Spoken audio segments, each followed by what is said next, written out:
Pak Habibudin, ini ada pertanyaan sedikit mengenai tentang sejarah arti dari filosofi balut tiang. Bisa dijelaskan sedikit apa arti dari balut tiang itu? Oke. Terima kasih. Sebagaimana adat istiadat kita yang sekarang kita duduki, kami sekarang duduk di Kabupaten Kombi. Di balut tiang itu namanya balut hanjung, jorong, tiang jorong. Ada beberapa warna. Yang pertama hitam, yang kedua merah, yang ketiga kuning, yang keempat putih, yang kelima hijau. Itulah 5 identik warna yang biasa kita lakukan dan yang disalurkan oleh nenek moyang kita sejak dulu, sehingga turun-temurun sampai kita sekarang ke anak cucunya. Kuning itu makna dari apa? Arti dari filosofi itu, Pak? Oke, terima kasih. Sekarang saya jelaskan semua dari awalnya. Yang pertama itu ada warna hitam. Ya. Warna hitam itu adalah, kalau orang nenek moyang kita dulu menyebut itu adalah ahli nujum. Ahli nujum ini adalah sekarang biasa disebut sekarang adalah paranormal ataupun dukun lah kita katakan, kan, orang yang pandai. Pada saat itu, waktu itu dukun-dukun itu, sihir menyihir itu pada zaman itu sangat kental. Jadi dibuatlah di situ, di samping pintu masukkan sebelah kanan mau masuk kita ke istana raja pada waktu itu. Disitulah letak duduknya dukun tersebut ataupun ahli nujum tersebut. Kemudian seterusnya sebelah kanan ada itu, sebelah kanan apa namanya ahli nujum itu ada warna merah. Warna merah itu adalah artinya panglima kalau di apa sekarang. Yang dikatakan panglima itu, tugas panglima pertama sekali adalah orang yang menjaga dan memelihara negeri. Negeri itu adalah di kawasan panglima. Kemudian selain daripada untuk mengawal raja. Tugas pertama dia adalah menjaga negeri. Itulah panglima. Kalau sekarang biasa itu angkatan perang. Dan selain mengawal mengamankan negeri, dia itu adalah sebagai pengawal raja. Itulah warna merah. Itulah merah. Kemudian yang kuning itu biasa sebut kalau zaman sekarang itu adalah raja. Sebetulnya dulu pada waktu itu dinamakan yang kuning itu adalah tempat pemangku adat. Ya. Artinya pemangku adat itu adalah tempat penyimpanan adat, tempat kita untuk meminta adat. Itulah yang dikatakan kuning. Bukan artinya kuning itu harus kecil, harus wali kota. Kuning itu adalah siapa yang memimpin pada saat itu, dialah yang berhak untuk memakai kuning tersebut. Artinya pemangku adat, dialah pemangku adat, penyimpanan adat di desa tersebut. Kemudian di sampingnya ada warna putih, yaitu penghabit. Warna putih itu sekarang biasa disebut dengan diduduki oleh orang yang ahli agama. Biasa kalau di desa kita buat itu sebagai pengurus jemaah ataupun imam masjid. Sebetulnya itu penghabit pada zaman dulu adalah orang yang dipercayakan oleh raja sebagai penasihat raja. Artinya setiap perkataan yang keluar dari mulut dia tidak pernah bohong dan tidak pernah salah. Itu makanya dibuatlah sekarang yang menduduki yang putih tadi orang ulama, orang imam masjid ataupun pengurus syara, karena tidak mungkin pengurus syara itu berkataan bohong.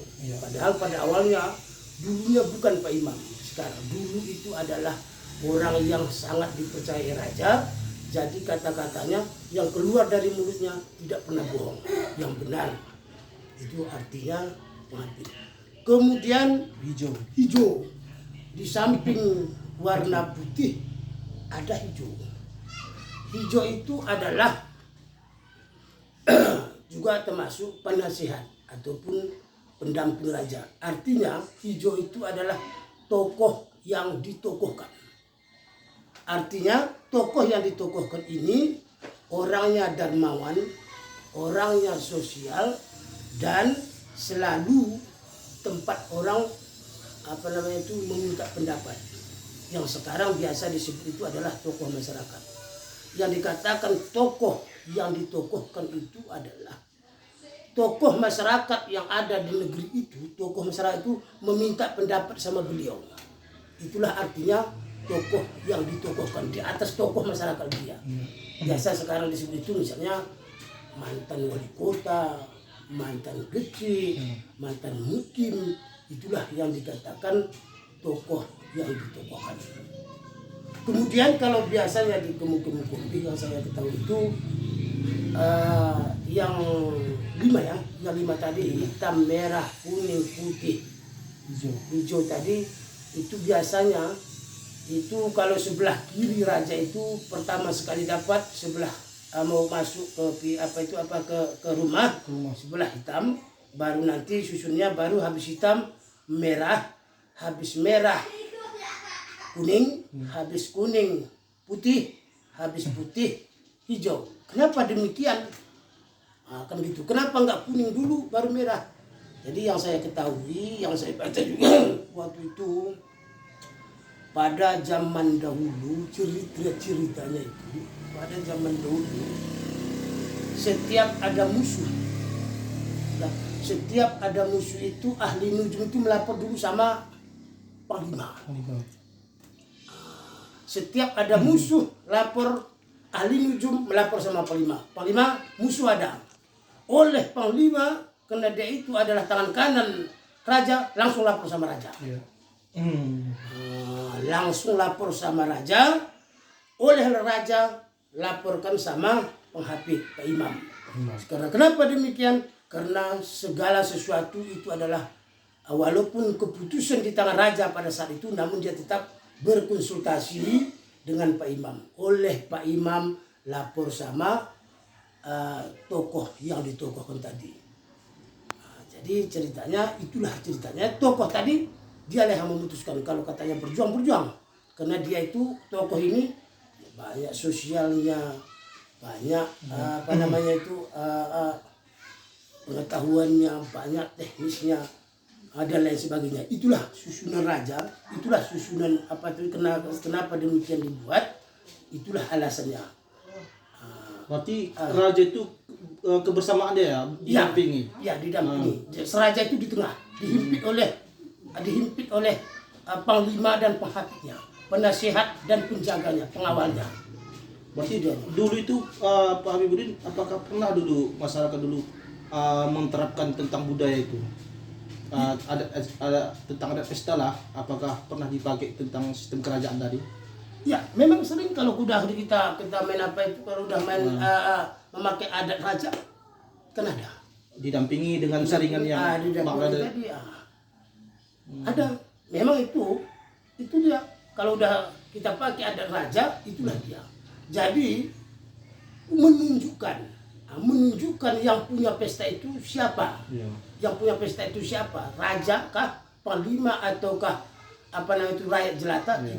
Itulah namanya tiang jong, tiang bubung.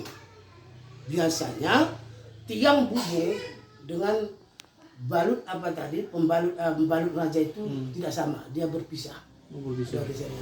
Ya, karena di atas tiang bubung itu tiang tongkot jorong, situlah nanti tempatnya kita tahu kuning ini Pak Imam, ini raja. Balutnya ini merah, berarti ini panglima. Setiap mukim apakah ada perbedaan, Pak? Ada. Ada.